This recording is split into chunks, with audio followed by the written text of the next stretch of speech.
Sunday Gospel Reflection, the parable of the rich fool, Luke 12:13-21. Life does not consist in an abundance of possessions. Luke 12:15. Have you ever heard of someone spending their whole life saving money, only to never live long enough to enjoy it? Or maybe you've asked yourself, what am I working so hard for? Is my success really success? Or am I just storing treasures that will one day fade? In this Sunday's Gospel, Jesus gives us a shocking parable. A man builds bigger barns to store all his wealth, only to be called a fool, because he dies that very night. It's a sobering reminder that the greatest tragedy isn't poverty, but a life spent storing up the wrong kind of treasure. Let's dive into Luke 12:13-21.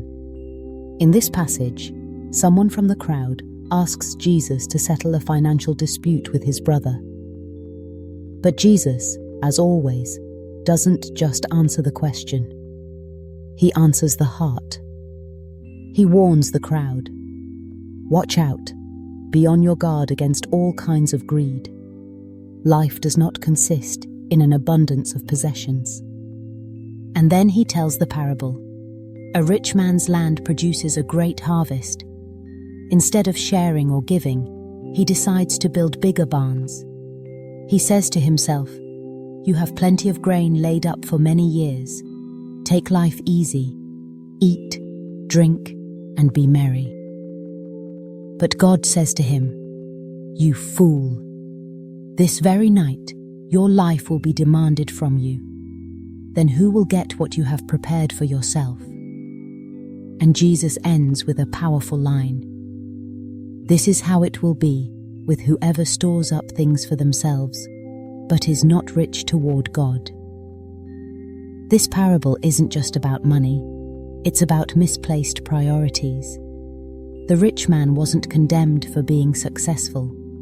His downfall was that his heart was owned by his possessions. He thought security was found in what he could store, not in who he could serve. Let's be honest, in our modern world, this parable hits hard. We're taught to chase more income, more comfort, more success. We measure our worth by square footage, savings, and status. But Jesus challenges that thinking. What good is a full barn if your soul is empty? Here's the truth. We can be rich in the eyes of the world and bankrupt before God. The rich fool's biggest mistake wasn't building barns. It was forgetting that his life wasn't his own. He assumed tomorrow was guaranteed. But life is a gift. A fragile, fleeting, sacred gift. And what we do with it matters. This gospel calls us to conversion, a total reorientation of the heart. Jesus invites us to ask, am I building barns or building the kingdom?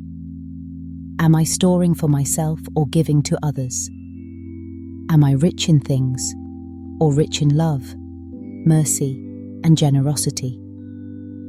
Being rich toward God means living with open hands and open hearts.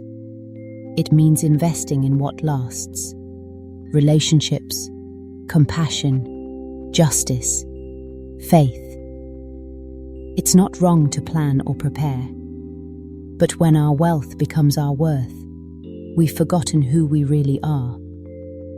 Beloved children of a God who owns everything. So what about you? Are you spending your days building barns for things that won't follow you into eternity? Or are you living in a way that reflects heaven's values, generosity, trust, simplicity? This week, take time to pause. Maybe clean out a physical space and donate what you don't need. Maybe take stock of your schedule. What are you investing your energy in? Maybe say a prayer. Lord, help me to be rich in what matters to you. Because in the end, it's not the size of our barns that defines us. It's the size of our hearts. Where your treasure is, there your heart will be also. Matthew chapter 6, 21. Let's choose to store up treasure that moth and rust cannot destroy. Let's choose to be rich, not in things, but in love. God bless you this Sunday, and may your heart be forever rich toward Him.